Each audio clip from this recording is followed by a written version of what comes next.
Dear viewer, this story kicks off with the disappearance of Marquise Renati's daughter. The Marquise's family and the courtiers kept their hopes up till the very end that the missing girl would be found. But Arabella Renati never made it back home, and the news of her search just brought out a bunch of imposters. As time went on, the despair of the Marquise and his wife just kept growing. One day, a little girl walked into Arabella's room looking for her mom. She asked if her mom would be joining them for dinner. Then, a tearful woman turned to the girl by name and said she was living in luxury, while poor Bella was God knows where. She ordered Anita to get out of her sight and go back to her room, then broke down crying again, asking where her beloved daughter was. The girl wanted to touch her mother and say something, but the woman just screamed louder, telling her to leave. Tears welled up in Anita's eyes as she clutched her hand, which her mother had struck. The upset girl turned around and quickly left the room, while her mother kept repeating Arabella's name. She said that everything Anita now has should belong to Arabella. The Renati family couldn't be left without an heir, so the Marquis's wife had a second child, and that was Anita. But to her parents, it seemed that loving her could offend the vanished firstborn. Years passed, but even the maids sorting through Miss Anita's dresses would mention Miss Arabella, for whom this color would have been perfect. There was only one person who noticed Anita. It was young Master Axion, the son of Archduke Rakeda, the fiancé of the main heroine. The girl considered him not just her lover, but also her best friend. Since Anita's parents were busy mourning their lost daughter, they didn't care about her, and she happily agreed when the young man proposed she be part of not just his heart, but also his family. There, she finally felt like herself, not a thief who stole everything from her missing sister. Apparently, the desperate prayers of her parents were heard after all, because a girl named Arabella showed up at the palace. She confirmed her identity with a gift she received as a child. A miracle happened, and 12 years later, the real Arabella Renati was finally home. From that day on, life turned into a real hustle for our heroine, with servants picking out wallpapers, carpets, and fabrics for the newly arrived lady. Marchioness Renati demanded something brighter for her daughter, since she had lived in harsh conditions before. Her father urged Arabella to eat a bit more, as she had become so thin, while her mother chattered about allocating more funds to the kitchen to feed the girl nutritious food. During the fitting, the Marchioness promised her daughter that she would buy dresses better than Anita's, and the Marquis said that all the family's jewels now belonged to Arabella. The parents were eager to give their eldest daughter the best of everything, but gradually, it came to the point where they thought about giving her what belonged to Anita. One day, the heroine overheard her parents talking about breaking off Anita's engagement to the Duke's son. Her mom insisted that the groom should have been Arabella's, since the palace had received a marriage proposal for the Marquis's daughter. The woman argued that if their eldest daughter hadn't gone missing back then, she would be the bride now. She begged her husband to break off the engagement so Arabella could take that place. But the man hesitated because it went against the rules. Then his wife started yelling, arguing that it's a parent's duty to secure the best future for their child. She then broke down crying, expressing how angry and disappointed she was that so much didn't go to the eldest daughter, although it rightfully should have. To try and calm his wife down, Mr. Renati said he completely agreed with her and would do everything possible. He added that Arabella deserved it, and Anita should stay and help with family matters, so he wouldn't let her go. Now, dear viewer, let's move to the main heroine's meeting with her beloved. Axion asked why she seemed so pensive and quiet all the time, especially since they rarely see each other. I guess the viewers totally get her mood, but the girl apologized and explained that she's been busy lately. Right after her speech, there was a knock on the door, and the guy asked if Anita was expecting anyone. The girl answered nervously that Axion well knows she didn't invite anyone. The knocking didn't stop. Instead, it got more persistent and louder, so the heroine decided to open the door and see what was up. What she saw stunned her. Standing before her were Arabella and her mom, who was asking to introduce her older sister to the Duke's son. She added that Arabella was the blood of his fiancé, so surely Axion would be interested in chatting with her. At that moment, the main character finally decided that her sister could take anything she wanted from her, but she would never give up her beloved for anything. Axion asked who was there, since Anita was taking so long. The girl promised she'd be back soon. She stormed out into the hallway and slammed the door to the room where her boyfriend was sitting. The Marchioness asked her younger daughter what happened, and she seriously stated that she didn't want to introduce her sister to her fiancé. The woman was shocked and outraged, wondering how such a thing could be said. Then she started yelling, complaining that she wasn't surprised since Anita had always been so mean. Arabella tried to reason with and calm her mom down, but she demanded not to be interfered with, as she wanted to scold the wrongdoer. The Marchioness kept asking when Anita would stop acting like a child and whether she felt no pity for her younger sister. The main character, with an unflappable expression, questioned what pity had to do with it. She added that it was simply uncultured and rude to crash someone's tea party and burden them with requests. Meanwhile, the Marchioness continued to scream, calling the younger daughter a brute and a selfish person who doesn't want to share anything. Arabella asked her mom in a weak voice to stop yelling at Anit. The next moment, her eyes rolled back and her legs gave way. Her mom managed to catch her as she fainted and started begging her to wake up. But the pleas didn't help, so Anita quickly dashed off to call a doctor. As she was running, she bumped into a red-haired maid who asked where the lady was rushing to. Barely catching her breath, Anita ordered her to urgently call a doctor, and the red-haired girl asked if someone was feeling ill. The dark-haired lady blurted out that Miss Arabella felt unwell near the living room on the first floor. Hearing this, the maid dropped a vase and dashed off to find a doctor, shouting that she'd take care of it right away. Now our heroine could catch her breath, calm down, and think about why Arabella suddenly felt sick. She remembered that when the girl unexpectedly appeared at the castle, a doctor had examined her and concluded that she was not suffering from any diseases or ailments. Coming back to the living room door where the incident happened, Anita found no one there. She chuckled to herself, surprised by her sister's cunning, who had been pretending to be all innocent. The heroine realized that Arabella had pulled this off on purpose, while Action was totally baffled. Arabella was sitting in front of him, apologizing for barging in so unexpectedly. She assured him that Anita would be there soon, to which he coldly replied that he got it. To herself, the girl thought about how her mom had said that the Duke's son was a nice young man, but in reality, he kind of scared her. Arabella mentally scolded herself for fainting and probably scaring everyone, especially her mother. She thought to herself that it was good she hadn't been unconscious for long and had woken up almost immediately. Coming to, Arabella asked her mother where Anita was, but the woman advised her to worry not about her sister, but about herself. The girl assured her she felt great. Then the Marquise said that now was a perfect opportunity to get to know Action. Arabella resisted her mom's weird idea, saying it was wrong, but her mom just rushed her. Now Arabella was sitting in front of Action with a stone-cold expression. She figured he was mad, just like Anita, because she had acted rudely and showed up uninvited. Arabella felt so awkward she just wanted to vanish, but at the same time, she didn't want to let her parents down. Finally, she decided to say something to Action, starting with an apology for the inconvenience. The young man said she didn't need to apologize, as she wasn't there by her own choice. Arabella almost died of embarrassment when she realized he had heard everything that happened outside the door.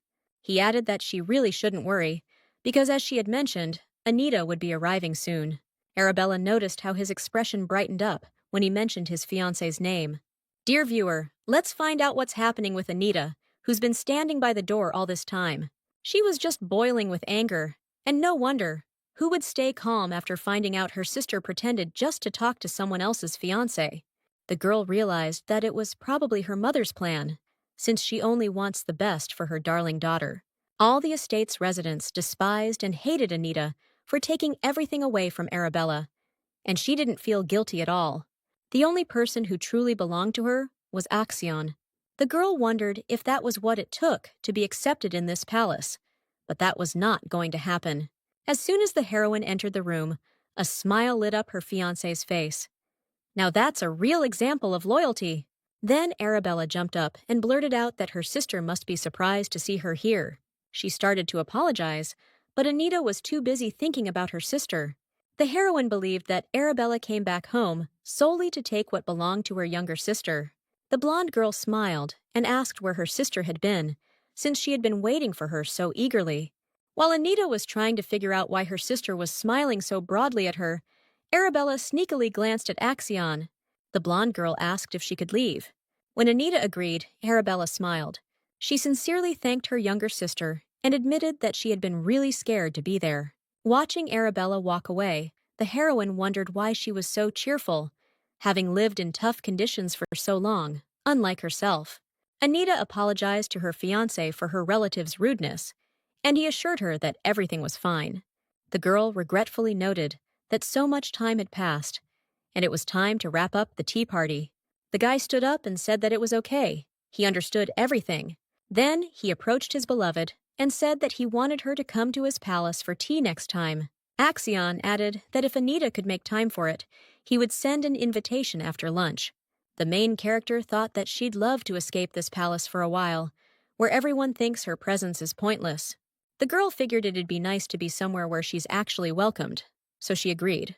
Now, let's shift to a family dinner at Marquise Renati's castle.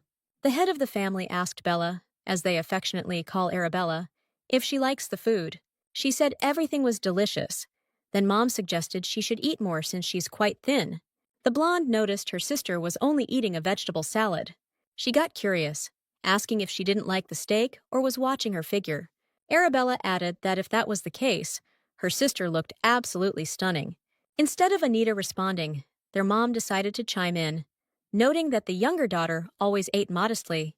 The woman told her to worry about herself rather than her sister, and the Marquise backed his wife, adding that the older daughter should put on some weight. Then Bella apologized to her parents and said she would try harder. Her dad protested, saying she had nothing to apologize for, because it was their fault that she had gone hungry for years, while they lived without denying themselves anything. The man sternly asked Anita if she agreed with that. The parents' gazes, full of contempt, turned towards the dark-haired heroine. The Marquis noted that he was well aware of Anita's outrageous behavior towards her sister today. He yelled, asking how she could be so cruel to her own sister, and questioned where her manners were. The man didn't forget to reproach the younger daughter for stuffing her belly and living in luxury while Bella was scavenging for food on the streets. Anita conspicuously finished her meal, and with a calm face, she said she understands that her parents feel responsible for what happened to Bella. The dark-haired girl declared that they shouldn't shift their responsibility onto her, at which point her father flew into a rage. Dad was outraged, asking how his daughter dared to speak to her parents like that. Anita stood up from her spot and declared she was going to her room, since 3 was enough to play family. The Marchioness was furious, calling the younger daughter a brat and demanding she come back to her seat. Anita didn't look back for a second, while her father shouted after her that he wasn't done talking. In such a tense atmosphere, the blonde girl started to get really nervous and accidentally knocked over her plate. The Marchioness asked her husband to tone it down, as his yelling was scaring their older daughter. Arabella started apologizing for the plate that had fallen to the floor, causing a mess in the dining room. The man asked his daughter not to worry, explaining he wasn't yelling at her, but at Anita, who had upset her older sister. Mom told Arabella to ignore the incident, as Anita had always been a bit of a tough cookie since she was a kid. While the blonde girl looked towards the door with sadness and regret, the Marquise curiously asked her husband how he was going to punish Anita. The man's face turned angry, and he ordered the maid to tell Miss Anita to come to the Marquis' office within an hour. And what do you think, dear friends, was Anita's reaction to her father's command? She was totally calm, picking out a book in the library. The girl figured that her dad gave her an hour, but obviously he was going to coddle his favorite little daughter. Anita realized she had plenty of time to read about the founder of the empire. She really liked this book, although the plot wasn't very interesting, but it talked about Lake Alkent. It was near this lake that the future ruler met the beast that helped him establish the empire. This story soothed her and brought a sense of lightness to her soul. After all, it reminded her of whom she met at that place when she was just a little girl. That's when little Anita first saw that boy. His eyes were so bright that even the lake seemed colorless. To dive deeper into this story, we invite our viewers to travel back 7 years. Back then, Anita Renati was just a 10-year-old kid. The red-haired girl, Rachel Sauveillet, a count's daughter, wondered if the Marquise's heir found it boring to spend her time like that. Since they spent days looking at the lake and talking about flowers, the girl asked Anita what they were discussing, At that moment, Anita wondered if Rachel noticed she wasn't really joining in the conversation. The little one said that the plant the friends were curious about was called lavena. She added that this flower was of unearthly beauty and smelled really nice too. Rachel thanked Anita for the tip. The heroine smiled fakely, thinking to herself when this stupid tea party would end. The park near Lake Alkent was popular among nobles, especially with aristocratic girls who held their tea parties there. Our main heroine was invited to one of these, though she had another reason for being there.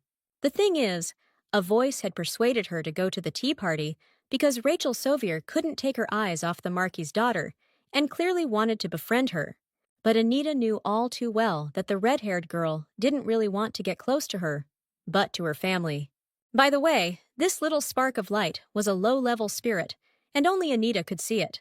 She didn't tell anyone, but when she got close to the lake, she could clearly hear the spirit's voice.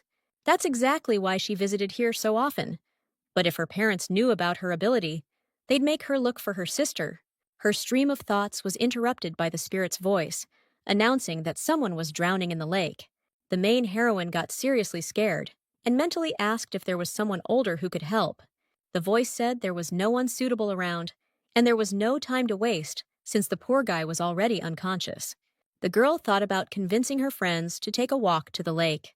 She immediately dismissed the idea, realizing that by the time they got to the shore, the person desperately needing help would have already drowned. She figured there was no time to explain. She had to act on her own, so she told the others she was just going for a walk by the lake. As she took off her shoes, the girl mentally begged the voice to somehow nudge her friends towards the shore so they would find her shoes. The spirit realized what the little one was planning and screamed with all his might to stop her. But Anita didn't listen, and without a second thought, jumped into the water. In the depths, she saw a girl sinking to the bottom. The girl tried to grab her and pull, but realized the adult's body was just too heavy. Regrettably, the heroine concluded that no one else came to help after all. She knew if things kept going this way, they'd both be goners, when suddenly the little girl saw a water spout appear out of nowhere and save them.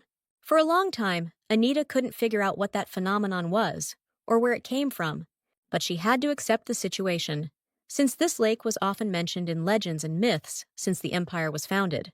Suddenly, the shore filled with noisy people, and a man approached the girl, introducing himself as Archduke Rakid. He said there weren't enough words to express his gratitude, and then a boy came up to the little girl. He introduced himself and thanked her for saving his mother. That's how their first meeting happened. And now the girl smiled as she remembered that moment, since back then she hadn't given her name. However, that didn't stop the boy from sending Anita a letter a week later. And that's where their romantic story began. Now let's return to the present. Anita decided it was time to go back. But as she came downstairs, she accidentally overheard her parents talking. They were discussing how the doctor couldn't figure out why Arabella fainted today, and that they needed to hurry up and break off Anita's engagement. The Marchioness mentioned that if rumors spread across the empire that the eldest Renati daughter was ill, they wouldn't be able to pull off the wedding. Her husband wondered if the prince would take to the blonde girl, to which his wife sarcastically laughed. She reminded him that the prince was known for his excessive cruelty and his penchant for chasing every skirt. The woman questioned where the guarantee was that they wouldn't end up like the imperial family. She concluded that the prince wasn't worthy of Bella, as even after marriage she deserved to receive the love she had been deprived of for so long. Probably neither the main character nor the viewers doubted that the Marchioness would say such a thing about her beloved daughter. The Marquis told his wife that he had devised a plan for Anita to get close to the Empress.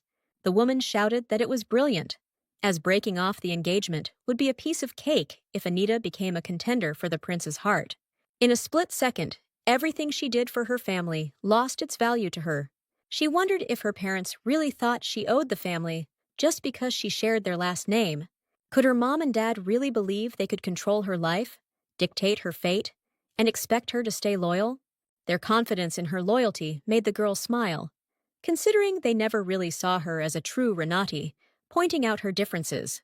Anita had often witnessed rumors and gossip about her birth. For instance, she recently overheard a conversation among the maids, where one insisted something was off with the younger miss. Her argument was that Miss Arabella looked just like her parents, while Miss Anita stood out like a sore thumb. Hearing that bold gossip call her a commoner, the protagonist got seriously mad and stepped out of hiding.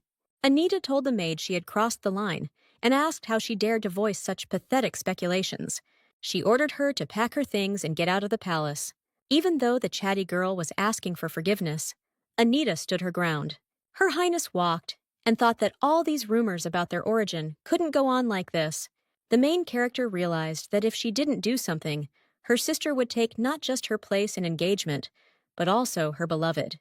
The girl decided that she wouldn't allow Arabella to do this and wouldn't let her parents control her. As Anita was pondering this in her room, her personal maid, Hari, popped in. The pink-haired girl informed her that a knight, Rick Elmont from the Knightly Order, had arrived. Hari was the only one in the palace who was genuinely kind to Miss Anita, though it might have been because of the expensive gifts. Her Highness periodically made such gifts to her maid as a thank you for her service. Hari mentally patted herself on the back for sticking with Miss Anita. After all, if she had followed the majority and served Miss Arabella, she wouldn't have received such treatment. A lot of viewers really like the main character, but why bribe your servants and then doubt their loyalty and sincerity? While changing the flowers in the vase, Hari realized that Miss Arabella is sharp and insightful because she lived among commoners for a long time. And she compared Miss Anita to a beautiful flower in a greenhouse, one that never experienced the cruelty of the world. Suddenly, the pink-haired girl got really upset, remembering that Miss Anita didn't even pat her on the head today. Now, let's shift to the main character's quarters, where she was happily greeting a young man who served as a knight. He greeted Her Highness just as joyfully and asked how they were doing. Anita replied that everything was fine, and noted how nice it was that the knight decided to deliver the letter in person, though he could have sent it through a servant.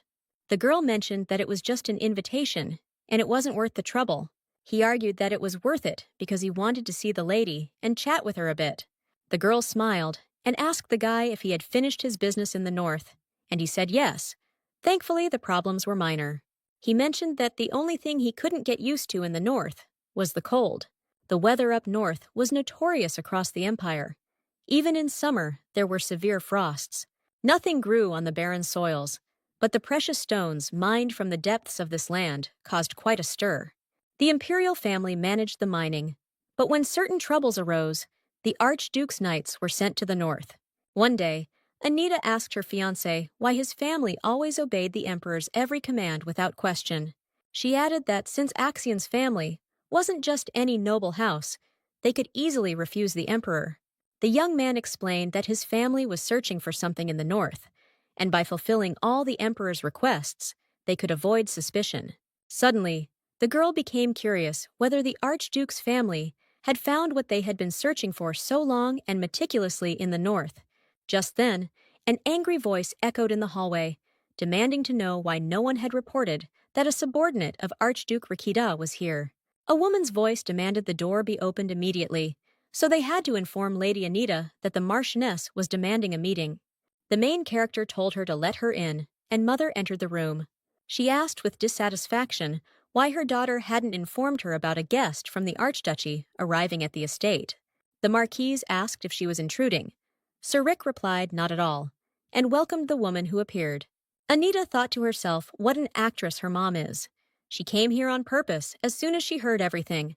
The Marquise feigned surprise when the young man introduced himself as the deputy commander of the Rakid Knight Squadron.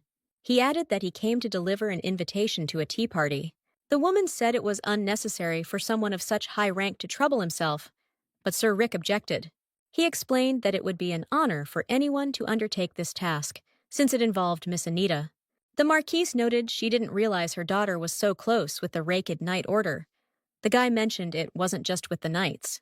He clarified that Miss is close with all the other residents of the estate too, and it's no surprise since she saved a member of the Recap family. The woman laughed and asked if she got it right that this was about a case from 8 years ago. She pointed out that it was the doctor who played a key role in the rescue, not Anita, which pissed off the knight. Then she glanced at the invitation on the table and mentioned how interesting it was to see what the Archduke's son had written. The girl snatched the envelope from her mother's hands, saying she hadn't read it herself yet, and that it was wrong to read someone else's letters. Upon opening the invitation, the heroine smelled the scent of roses and then saw that the suitor had placed rose petals inside the envelope.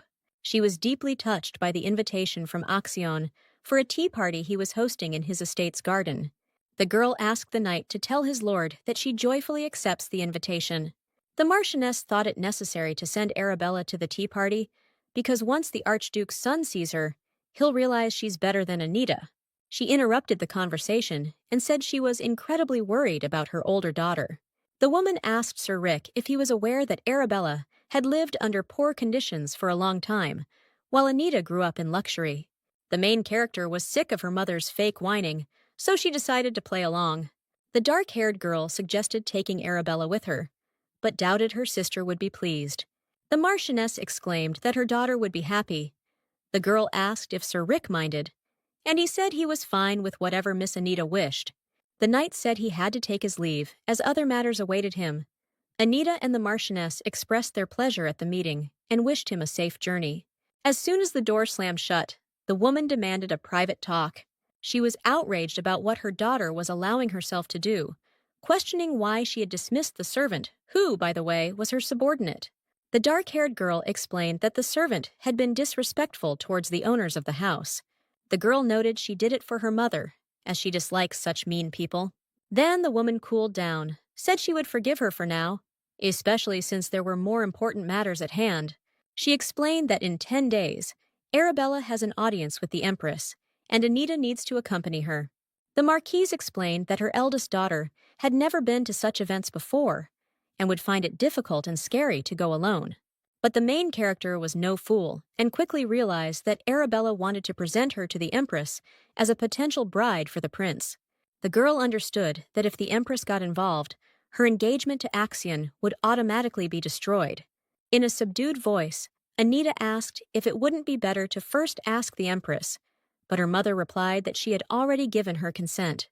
Then the woman declared that her daughter must understand that Belle was originally meant to be Action's bride. She advised her daughter to calm down and accept the situation. The story takes us to the Archduchy of Recap, where Action was talking with his mother.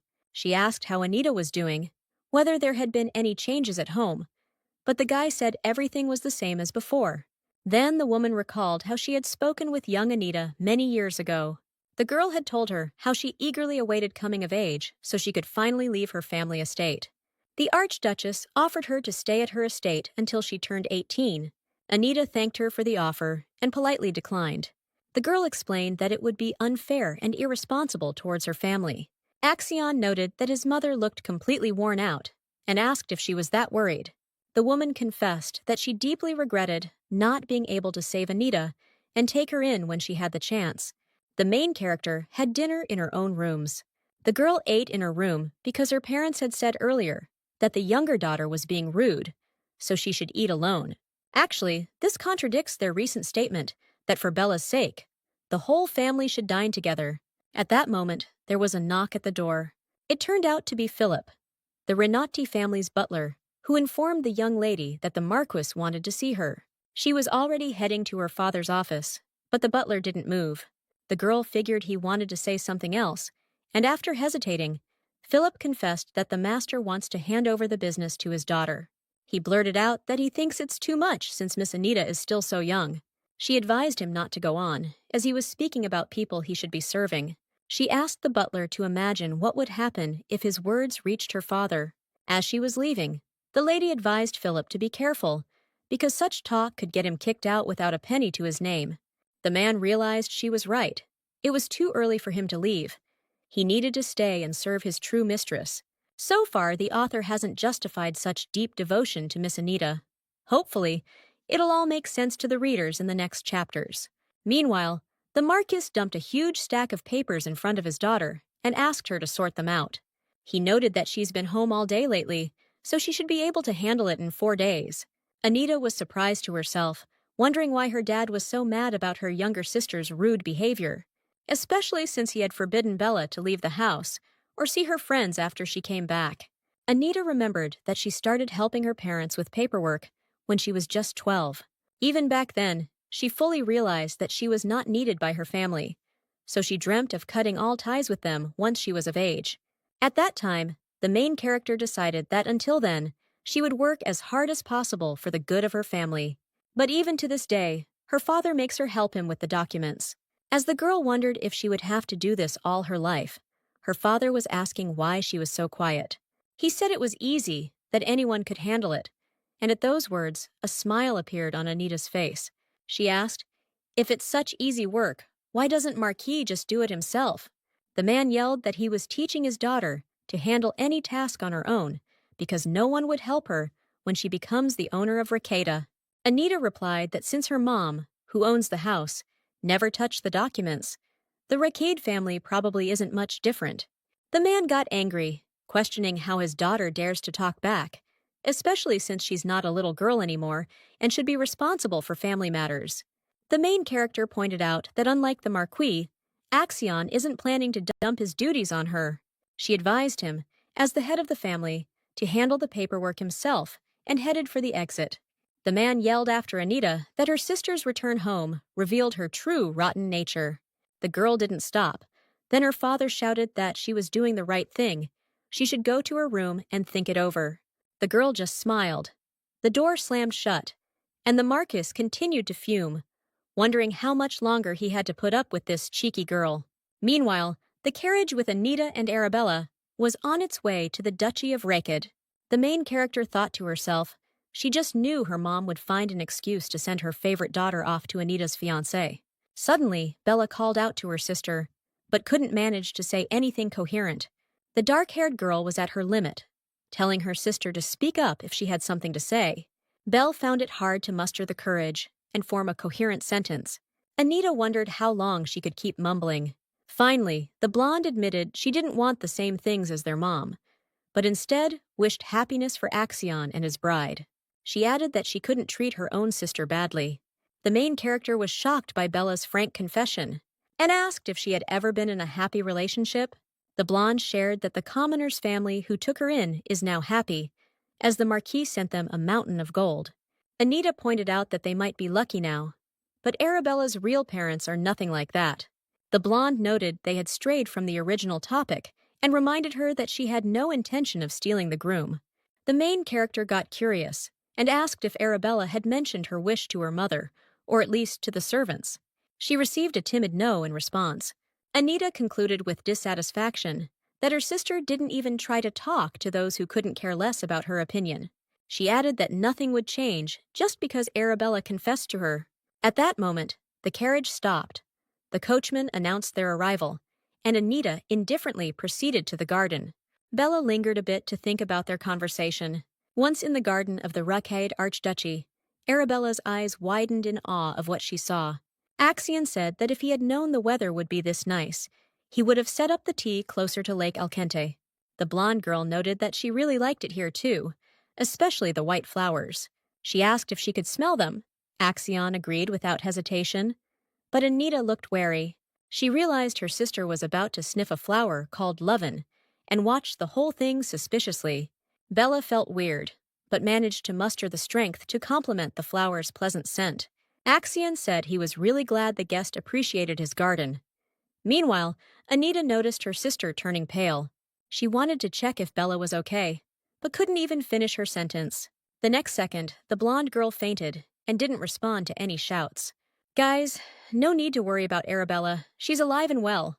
Plus, she woke up in a soft bed with the Duke's son sitting beside her. Seeing Mr. Axion, Bella panicked, bombarding him with questions about where she was and why she was there.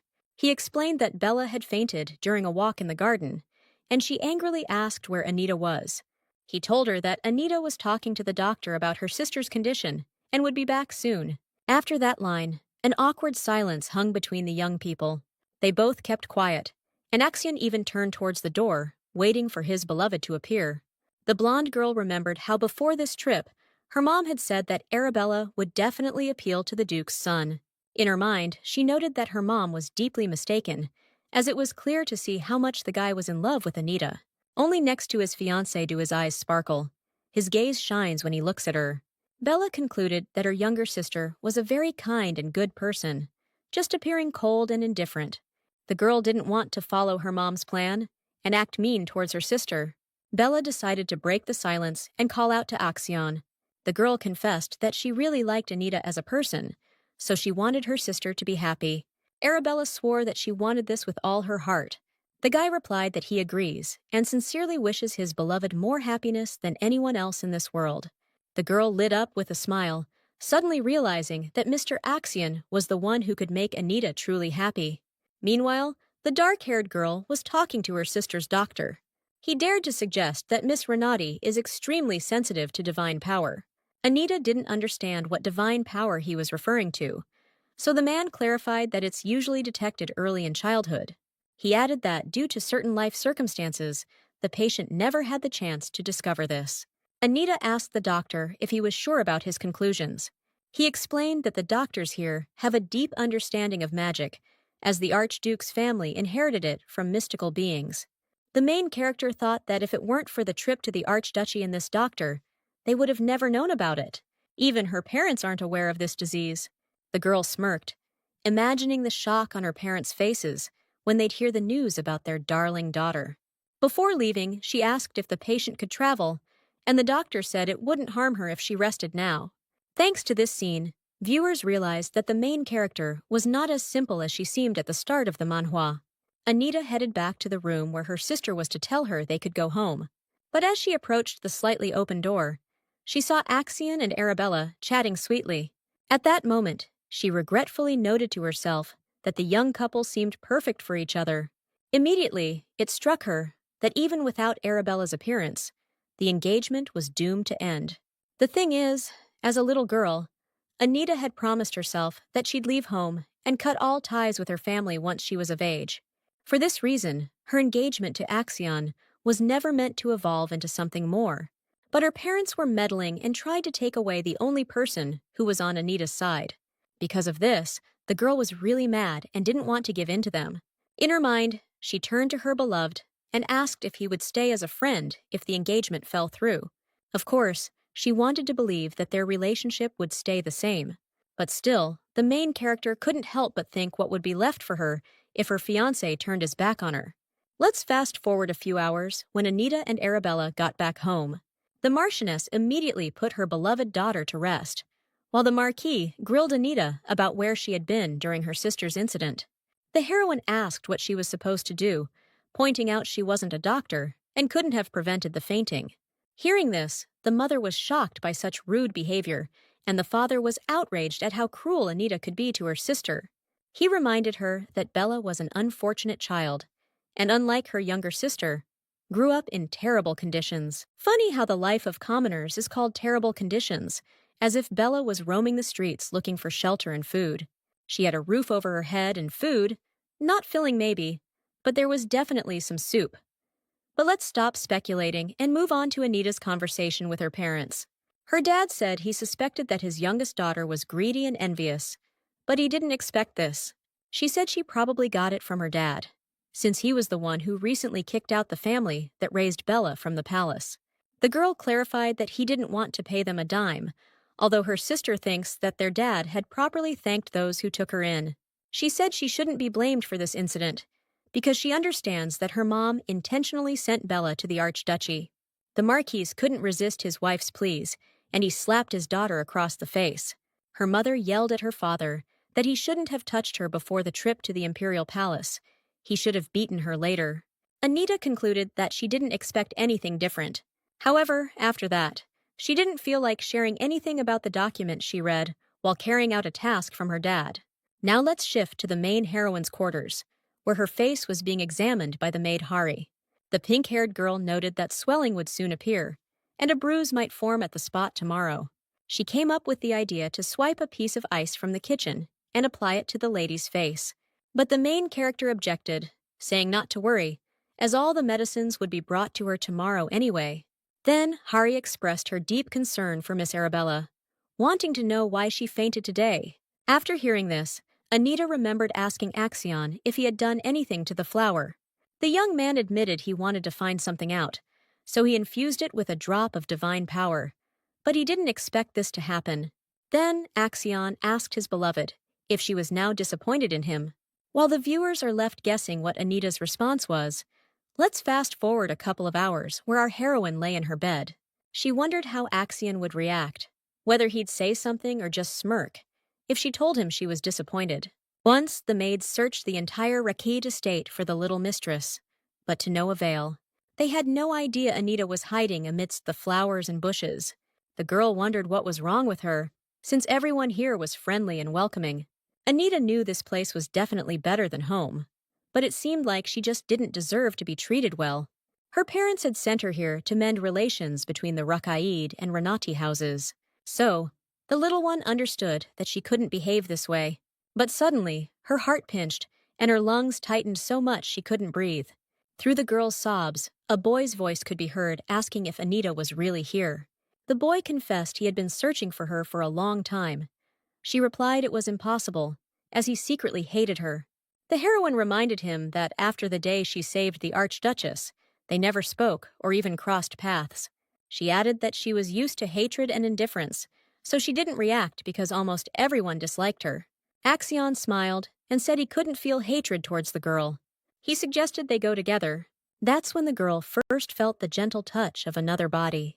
She was so caught up in her emotions that she didn't notice the boy's eyes were filled with despair.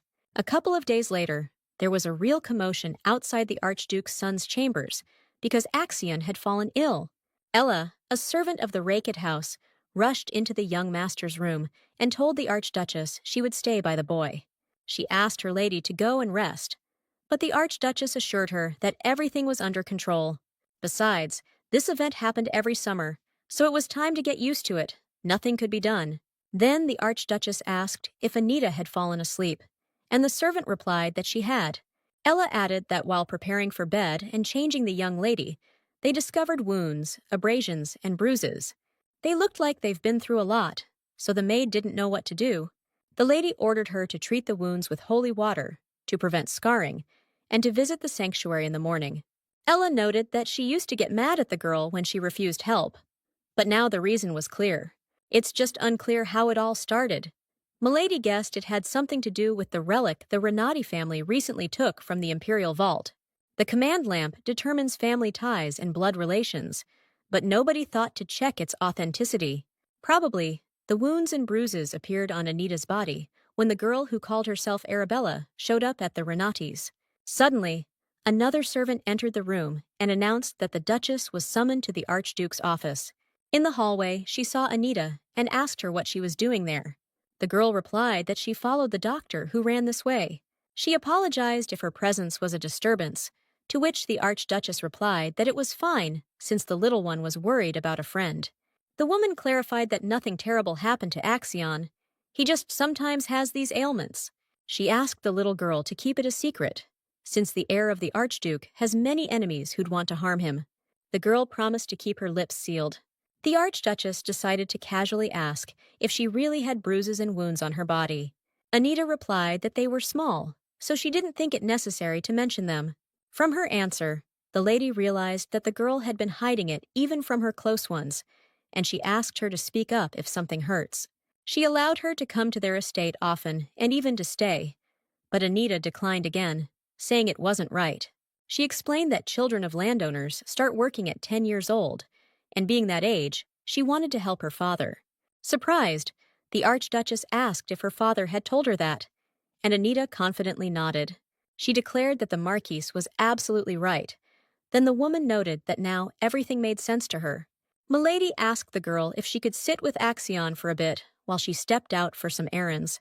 Upon getting the green light, the Archduchess gently stroked the little one's head and commented on how sweet she was. The word sweet really took the girl by surprise, since no one had ever called her that before.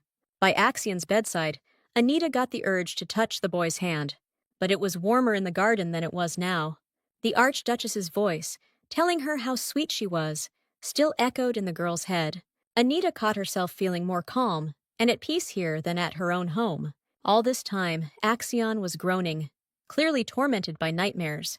That made the girl think that she'd rather have those dreams herself, since she was used to nightmares. Anita was sure she could handle them quicker and easier than Axion could. Waking up, Axion found Anita asleep next to his bed. He got up, carefully moved the girl to his spot, and noticed she was softly whimpering and whining. The boy figured she was having nightmares, so he decided to take them on himself and placed his hand on her head. He truly wanted Anita to only have sweet dreams. A second later, the heroine was sleeping peacefully and quietly, and Axion silently wondered if she remembered the day they met. Now, he took her hand and thought to himself that he often reminisces about that day. The boy admitted he was really glad she made it out of that lake alive. And now, dear viewer, let's dive into the story and find out that the first emperor founded 2 archduchies. These lands were endowed with magic by a mystical creature, and one of them was ruled by the emperor's brother. The second land was designated for the Rocket lineage, and the archduchy's story began with the son of the first monarch. But in reality, things weren't as smooth and perfect as the legends and myths described. It was believed that the mystical creature had good relations with the imperial family, but it turned out it had cursed them. Lake Alkent became a total nightmare. Nobody could get out of that body of water alive. The emperor placed guards there who saved many lives, and at the same time, saved the monarch's reputation from disaster. Yet, there were still some crafty folks who slipped past the guards and dived into the lake, but they never surfaced again. But Anita managed to escape and met Axion. She couldn't imagine how lucky she was to have made it out alive from the cursed lake waters, a truth only known to the imperial family. The boy realized that without divine power, escaping the lake was impossible, so he equated her appearance on the shore to a miracle. He suspected that the mystical creature had helped the girl, but overall, it didn't matter, because what was important was that she had saved his mother. That's why Axion treated Anita as a savior. But one day, he caught himself unable to take his eyes off her. Back in the days this story unfolds, all that was left of divine power was the gift of healing. Axion was the only one born with such an ability. His Majesty waited for the moment the boy would show weakness, and the sanctuary kept an eye on him all the time. What also bothered the boy was that he felt uncomfortable in his own estate, even though the servants were very kind. He felt like some sort of indescribable substance, hard to place into any specific category. Even in social settings, he felt out of place, and Anita felt the same way. She was lonely too. When Axion looked at her, something inside him tightened. He believed that if they both had divine power, they would understand each other better. On the day when the maid's calls echoed throughout the estate, the boy feared he had lost Anita forever. But having found her, he finally understood everything. Back in the day, the boy wanted the girl to be like him, but now he doesn't care whether she has abilities or not. Deep down, he was even glad she didn't have that gift. Otherwise, she'd have to go through what he did. Axion lay down next to her and mentally promised never to do anything that would upset Anita, especially since he still hadn't asked her why she eats so little. Why doesn't any servant accompany the little miss when she goes somewhere? But what really worried the boy was whether Anita was happy. Now let's get back to the present, where Hari was carefully applying ointment to Miss Anita's swollen cheek. She noted that the medicine really arrived quickly, probably because the Marquise feels guilty about what happened. The maid added that His Excellency is so concerned about his daughter that he ordered her not to go anywhere for now. The heroine realized that her father simply doesn't want anyone to see her with a bruise, while Hari happily babbled that it would heal quickly. Hari added that they recently brought some holy water for the mistress, and she was rummaging through a dresser at that moment. Miss Anita pulled out a coin and handed it to the maid, but she started to refuse it. Then our heroine realized it wasn't enough, and the next second, she poured a whole handful of coins into Hari's palm.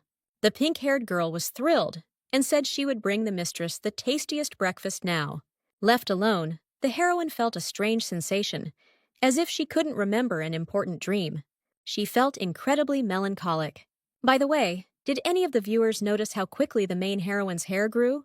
Meanwhile, Axion was also standing by the window, reminiscing about a sunny day when he and Anita had a picnic.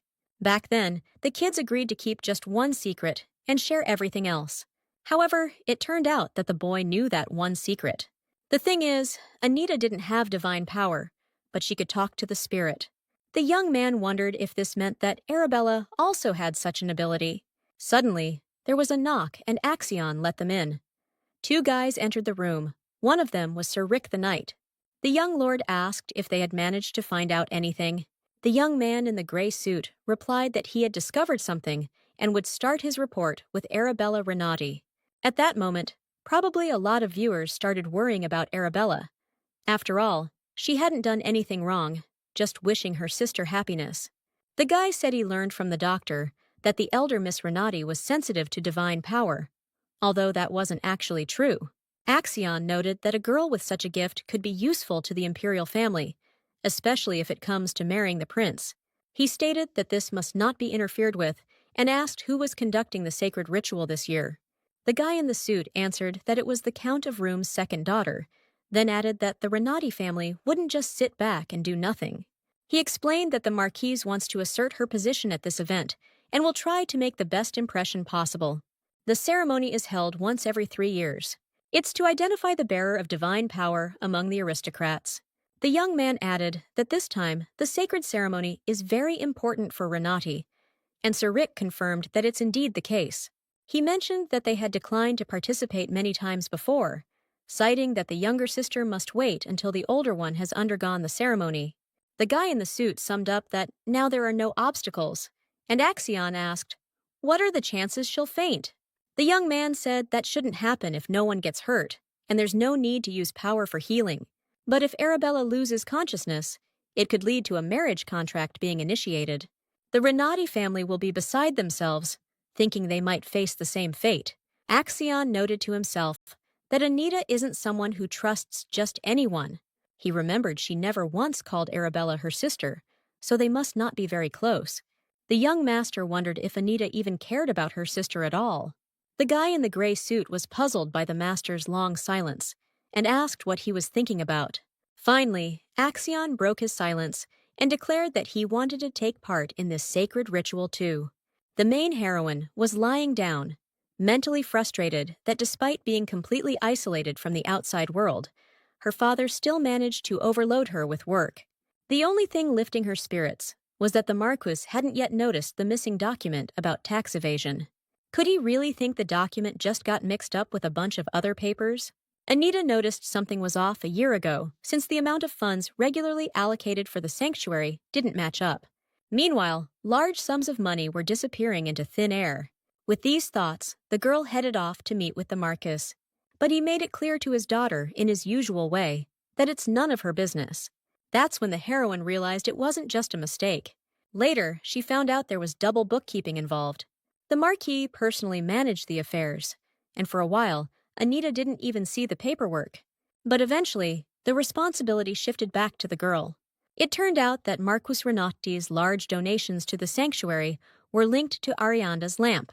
This relic could locate anyone, which is how her parents found Arabella. The girl knew a tax audit was coming in 4 months, and the imperial family wouldn't ignore it. That's when the Marquis's financial schemes would be exposed.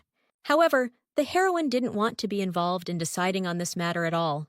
The most important thing for the girl was that you can't pay off a tax evasion fine by giving up parts of your estate.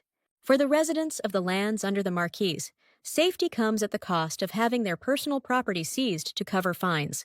Moreover, due to their dire financial situation, in a few years, her parents would have to let go of their servants. No viewer would be thrilled to be in the main character's shoes, considering her crazy parents might give up something dear to her to settle the fine. A couple of days later, it was time to meet the Empress, and when Bella got ready, she decided to show herself to her parents. Naturally, they showered her with compliments on her look. At that moment, the Marquis reminded his daughter that during this visit, it was crucial to remember to follow proper manners and etiquette. As Bella was descending the stairs, she noticed Anita ready to leave and exclaimed with joy. She started praising her sister's appearance. Naturally, the Marquise didn't like this, while Anita wondered if their parents had specifically ordered the servants to dress her up that way. Obviously, they wanted the younger daughter to stand out next to her sister, so the Marquise suggested she add more blush and brighten up her complexion. But Bella argued that what she had on was enough, pointing out that Anita's face was just naturally clean and pale. Right then, Hari rushed over to the dark-haired lady, offering to touch up her makeup, but she declared she was all set. As they were leaving, Anita shot a reproachful look at her mom, hurrying Bella towards the door. Suddenly, their dad appeared and asked the daughters to stop, saying he urgently needed to talk to Anita. The main character sarcastically told herself, wondering if something had happened. The dark-haired girl remarked that she had nothing to discuss with the Marquise, unless he wanted to ask about her cheek. The father yelled in frustration, accusing Anita of going back to her old ways. Arabella asked in surprise, "Why was Dad yelling at her sister so fiercely?" Their mother responded that there was no need to worry, as it didn't concern her. The Marquise insisted they talk somewhere else, because Bella was getting scared, and Anita repeated that there was nothing to discuss with their father, especially not in private. The servants were gossiping about why Miss Anita was acting that way. One of them guessed that the mistress wanted to upset her sister. Another explained that she just thought her dress wasn't pretty enough. Just then, Miss Arabella approached the maids. She said that it wasn't her sister's fault. It was their father who came and started shouting. The maids praised Miss Bella for being so kind, and they mentioned that Miss Anita could do with being a bit more like her sister. Bella was sure they were mistaken. She knew her sister was a good person, but it puzzled her that everyone around, the sweet parents and kind servants, said she was bad. The blonde girl pondered. Would a bad person rush to find a doctor when someone faints? She also remembered how the butler had told her about her sister, saving the Archduchess at age 8 and pulling her out of the lake. The Marquise asked Arabella to wait in the carriage because she needed to talk to Anita with their father. But Bella strongly protested and grabbed her sister by the hand. She made it clear that if her parents wanted to talk to her sister, they should do it in her presence. Can you imagine how shocked her parents were by their beloved daughter? Even Anita was surprised by her sister's behavior. But then she forced herself to snap out of it and remember that Arabella is the daughter of these two selfish people. The Marquis and his wife started making excuses, saying they didn't mean any harm. They just wanted Bella's feet to hurt. Their mother insisted that her favorite daughter was still weak, so she should let go of Anita's hand and rest in the carriage. Arabella said they might be late to Her Majesty, so they needed to hit the road right now. After this, Arabella will start to grow on many viewers, finally becoming confident, and hopefully it stays that way. The carriage carrying the Marquise and her two daughters arrived at the imperial castle. When it was Anita's turn to get off, she noticed that one of the guards was acting strangely. His face practically screamed that he was disgusted to be here, shaking hands with the young mistress. He impatiently asked if the lady was finally going to get out of the carriage. Suddenly, the heroine realized she had seen this guard somewhere before, then remembered he was the one who brought Arabella. But he wasn't an escort before. Did they promote him or something? Anita was so annoyed by the disgruntled sighs that she decided to accidentally stumble. A shout came from the young man. He complained that if Miss can't get down by herself, she should at least hold his hand. The young mistress asked if he knew anything about chivalry. The guy snapped back, asking why that mattered. The heroine replied that apparently not, but she never imagined the Renati family had a wayward knight who didn't know the basic rules. He retorted that the same could be said about Miss Anita. She asked for clarification, and the guard asked if she was the one mocking and ridiculing her sister. Suddenly, the Marquise screamed, outraged at how he could say such a thing. Anita gave her mother a suspicious look and realized she had deliberately spread rumors about her daughter, and now was trying to act innocent. The heroine decided to play along with her mother for now, to dig deeper into this later. She smiled and thanked her for the support she had given. Anita said she didn't understand why the knight, who was seeing the young lady for the first time, felt such hatred towards her. She guessed that the maids she had fired must have spread those rumors about her. The Marquise simply smiled satisfactorily, confirming it was all true. Anita sadly noted that she no longer wanted to see that knight. Madame Renati chirped happily that once her father found out, he would either kick him out of the squad or even banish him. Anita pointed out that bringing up the link was too much and suggested they head to the Empress's reception. The head maid knocked on the doors and announced that the Marchioness and her daughters had arrived. From the gold-inlaid room, a commanding female voice allowed them to enter. During the bow and greeting, Arabella stumbled and stuttered. That's when Anita realized her sister was really nervous.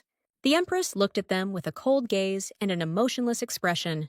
Although it was known her life turned tragic after losing her family, she remained unflappable. Many joked she was just afraid of getting wrinkles, but Her Majesty showed no reaction. Suddenly, the Empress turned to Arabella, expressed her delight in finally seeing her, and ordered everyone but her to leave the room. The Marchioness quickly intervened, explaining that her eldest daughter was at such a meeting for the first time, didn't know how to act, and was very scared. Her Majesty sternly stated that she was well aware Arabella Renati was 19, which meant her mom didn't need to tag along. The Marquise apologized. The Empress, even more insistently and loudly, repeated that Anita Renati and her mother needed to leave. While waiting, Marquise Renati was so nervous, she was shaking like a leaf. Suddenly, Anita stood up sharply. Her mother asked how she could think of leaving at such a tense moment, and what if the Empress was looking for her? Anita replied that Her Majesty was currently busy with Arabella, and unlikely to need anyone else. The woman insisted her daughter stay, but the girl simply said she didn't want to. She added that a servant would let her know if Her Majesty was looking for her. The Marquise argued that it would be better if the girl stayed here and could enter the hall on call immediately. The main character stopped abruptly and asked sarcastically, "What for?" Without waiting for an answer, she guessed, "Is it to offer herself as a bride candidate for the prince?" Anita told her shocked mom that she might go and ask if Her Highness had any other plans for her. She said if that wasn't the case, she didn't understand Mom's reaction. Stepping outside for some fresh air, Anita mentally noted that a walk was just what she needed right now. She wondered what the Empress and Arabella were discussing, since Anita was originally sure they'd want to talk with her. She was ready for the topic of marrying the prince to come up. But the Empress was looking so intently at Arabella. It seemed she was waiting for the older Miss Renati to show up, and Mom also acted like she was eagerly anticipating this conversation. Suddenly, some boy ran into the main character, and she barely kept him from falling. He apologized, and Anita wondered if he was visually impaired, given his trouble spotting obstacles. Although the boy thanked his rescuer, he still clung tightly to her hands. Anita was surprised that he wouldn't let go of her and just stood there silently, as if he wanted to say something. Then, he suddenly moved in the opposite direction, leaving Anita puzzled about who he was and why he was alone. Meanwhile, advisors approached Axion and reported that, according to a maid, the prince had left his chambers a while ago. Sir Rick was annoyed that the prince was late again and was showing blatant disrespect. The Lamp of Ariadne, which can locate people connected by blood, had been with the Renati family for a long time. It was the Empress who helped them acquire this relic. Axion added that when the elder daughter appeared, Marquis Renati and his wife didn't report it for a month. One of the advisors noted that, by the way, Miss Arabella is at the Empress's reception today. But knowing Macree's character, Miss Anita is probably here too. When he heard his beloved's name, the young master perked up and promised he'd be back soon. The advisors yelled after him that they had a meeting with the prince soon.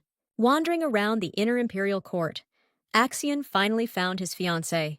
She was totally surprised to see Axion there and asked what he was doing. The young man said he had an appointment with the prince, and the girl confessed she was accompanying her sister to an audience with the Empress. He asked if his beloved had seen the prince by chance. Anita laughed and said, "Of course not." Suddenly, Axion noticed a mark on his fiancée's cheek and anxiously asked who dared to do it. The guy figured it was her parents and promised himself to endure until she could leave her crazy family. Anita returned to the palace and waited with her mother for Bella. The room filled with tension. She was already mentally complaining about why her sister was taking so long with the Empress. Suddenly, the door creaked open, and Arabella finally came out of the hall, joyfully shouting her younger sister's name. Their mother just gave a silent glance. Despite this, the Marquise bombarded her with questions about how everything went. Then she asked if the Empress had called for her, but her daughter confidently stated that no, they were ordered to go home.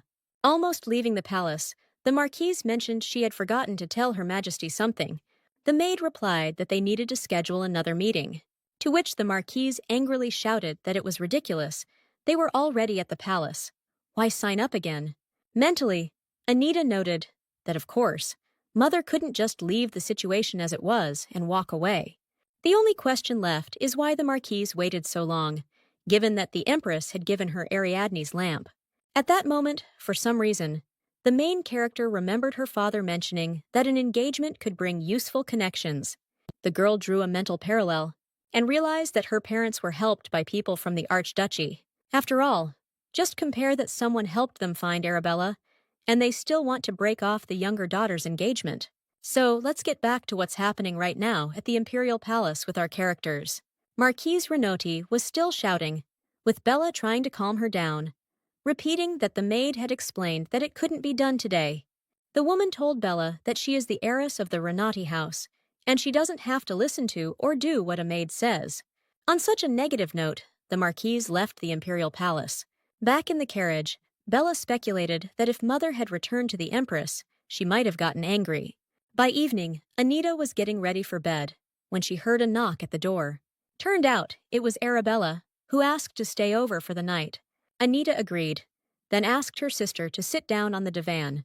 She took out a small box of ointment that Hari had brought her and applied it to her cheek.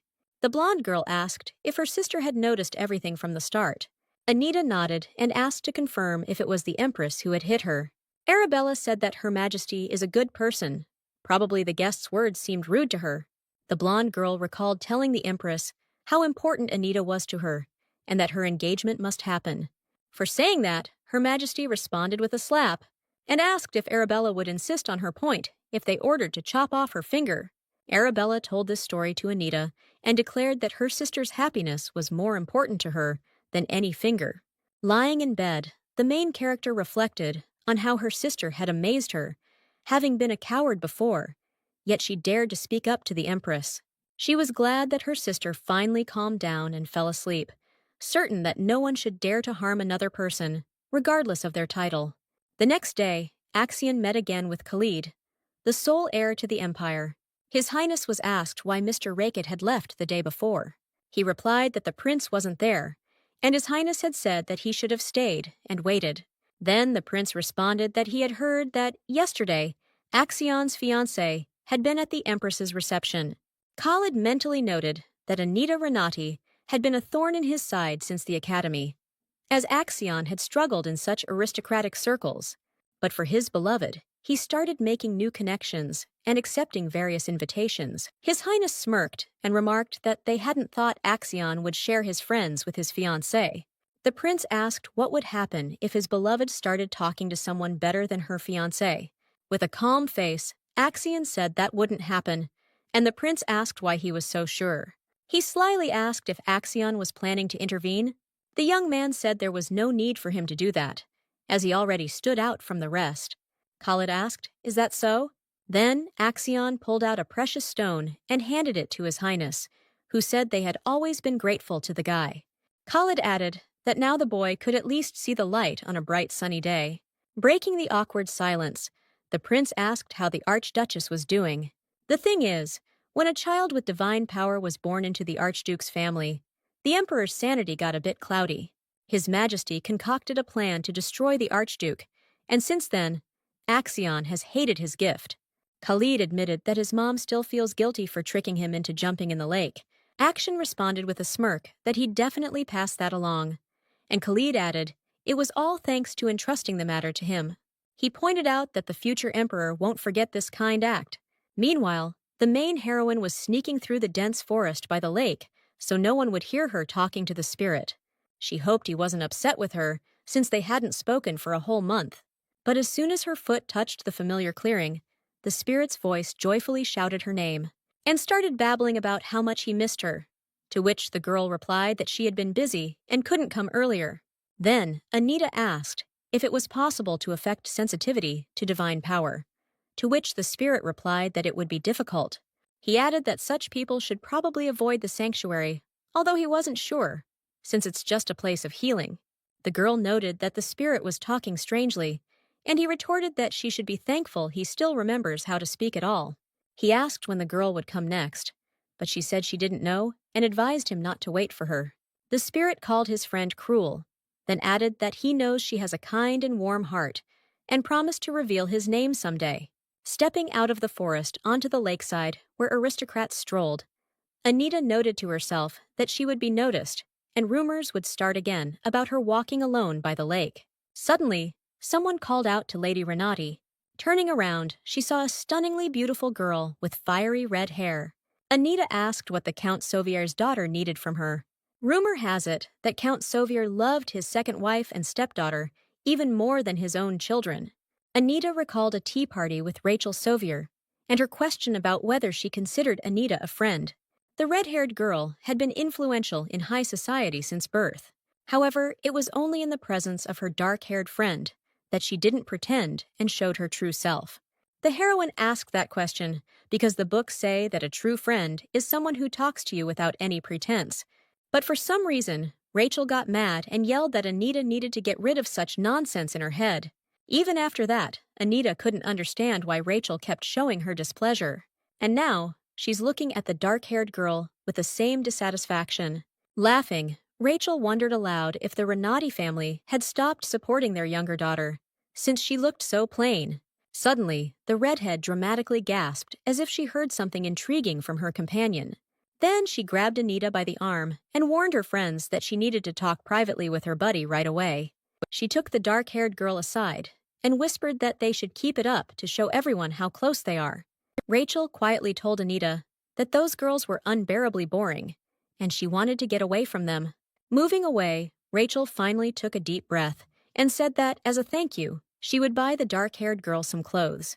Anita said she's too busy right now as she has a meeting. The other woman was surprised, seeing that Anita had neither escorts nor a carriage. Rachel noted that they might never meet again, so she'd thank her right now by sharing some news. Anita learned that the Marquis of Oakland had found out about the arrival of the Renati family's first daughter. The girl remarked that it wasn't surprising, since she is the sister of the Renati family head. Rachel remembered that there's a ball coming up soon for the sacred ritual and asked if they would meet there. Anita was puzzled, as it was rare to hear such words from a friend. Was she hinting or warning her about something? Now, let's follow our heroine to the Renati family palace. Upon entering, the butler immediately greeted her and mentioned that the Marquise was very curious about the whereabouts of the youngest daughter. Heading towards the staircase, Anita mentioned she had been at Lake Alkente. On the stairs, she bumped into Arabella, who joyfully shouted her name and asked where she had been. Bella added that she was getting worried, and Anita mentally replied that her sister better not know, as it would break her heart. The main character spent a lot of time visiting Arabella's foster family. Anita knew that the Marquise hadn't given them a dime, so she wanted to give them some money, especially since their youngest daughter was injured. On the day Bella was taken to the castle, the little girl ran up to say goodbye to her sister and called her by a different name. For that, the knight pushed the girl hard. But despite all this, the family still genuinely loves their foster daughter and cares about her affairs. Anita thought that she had never received so much love, and because of that, she felt even sorrier for these kind and sweet people. She briskly walked past her sister and remarked that there was no need for her to worry. Bella shouted that she didn't mean any harm. She just wanted to ask Anita something, but she wasn't home. Then the dark-haired girl stopped, showing with all her demeanor that she was listening attentively. Arabella timidly mentioned that the sacred ceremony was coming up soon, and it would be good to pick some accessories for her dress.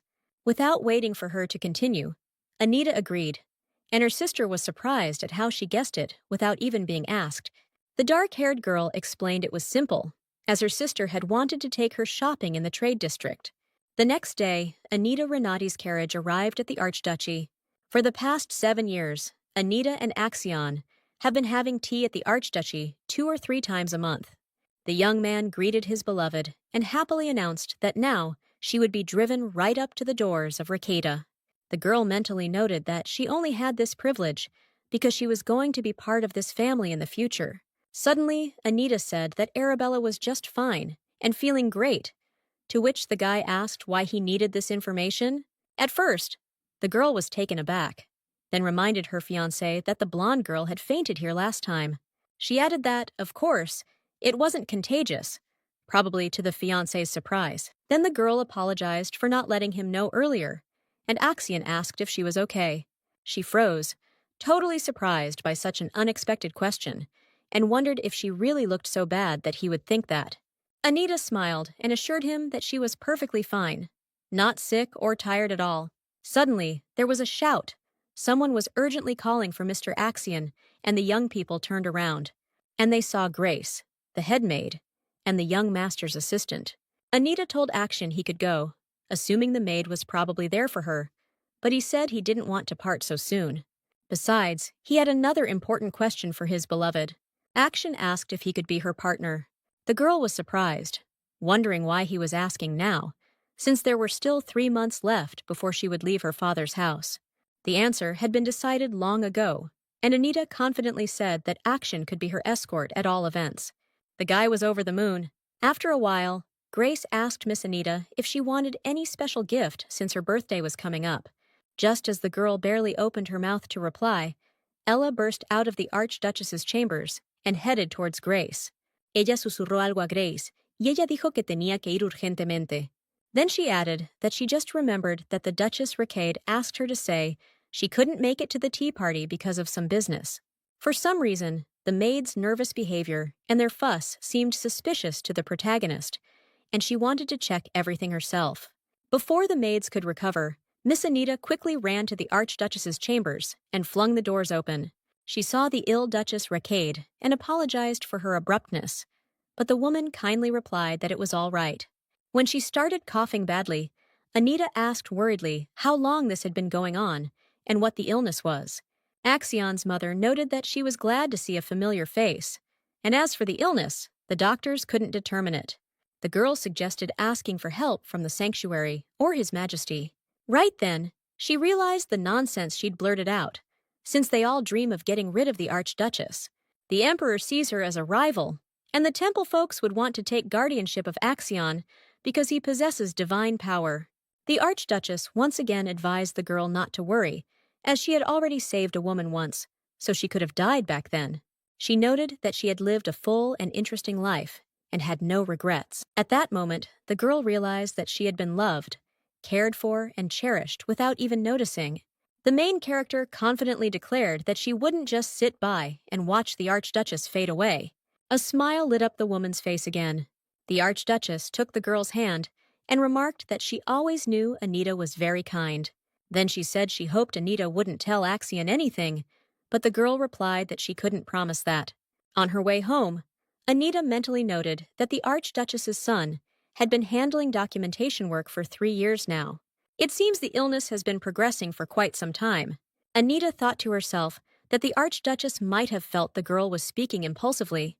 In reality, she was dead serious. She doesn't throw words to the wind and is confident in her intentions. Now Anita knew exactly what to do. All the crucial information was in the Duchy's secret library. Action must be visiting there often, so it would be impossible to hide his mother's severe illness from him. The girl wondered how she could find a way to save the Archduchess. But nothing in life ever came easy to Anita, so she had long come to terms with that. A couple of days later, Marchioness Renati was discussing with her husband that she felt the duchy wanted to distance itself from them. Her husband assured her everything was fine, as there were no reasons for concern. He reminded that when the Archduchess handed over the affairs to her son, there were similar concerns, but it led to acquiring the relic. The Marchioness insisted that this time it's different. There's a tense atmosphere in the air, even though usually all the aristocrats suck up to her. The Marquis reassured everyone that everything's fine, since only the wife of some baron caused dissatisfaction and suspicion. At one of the tea parties, the Baroness mentioned how lucky the Marquise was to have a daughter like Anita. The woman praised her intelligence and organization, saying she could have been a great person if she had attended an academy. The Marchioness complained that a negative aura had formed around the Renati family after a terrible reception at the Empress's. The man noted that his wife has become too impressionable because of the upcoming event. Suddenly, a maid entered the room and announced that Miss Anita had returned. The Marquis asked if his wife wanted to talk to their daughter, but the woman replied that it would only ruin her mood. Anita was always seen by the Marchioness as a child who stole everything that rightfully belonged to Arabella. Just one arrogant look was enough to drive her mad. She ordered the maid to remind Anita to behave and relay her parents' instruction to stay at home. The Marquise added that the cheeky girl had been wandering around too much lately. At that moment, Anita's carriage arrived at the square. The girl knew that finding a way to cure the Archduchess was no easy task. That's why she came here, to find someone who could help with that. 3 years ago, when her academy admission was unsuccessful, her parents isolated her from everyone. To protect herself somehow, Anita set up a trading post through another person. Although it's a small place, there's someone here she can trust. No sooner had Anita knocked on the door than Vanessa, the manager, appeared on the threshold and joyfully exclaimed at the sight of her mistress. She immediately bombarded the unexpected guest with questions, then suggested they talk inside the house. The main character wondered where the manager's escorts were, as she hadn't seen anyone on her way here. Vanessa replied that she had fired them because she needed the money for a deal. Anita asked if she was really worried that this place would go bankrupt because of her. The girl smirked and added that if that happened, it would be her own fault for hiring someone incompetent. Anita noted that the manager was really trying hard, and Vanessa said that it was natural since the lady had saved her from death.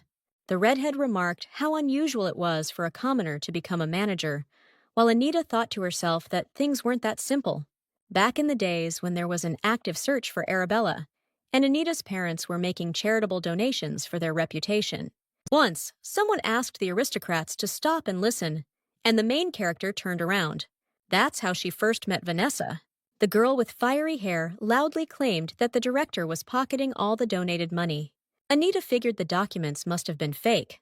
Otherwise, the embezzlement would have been obvious.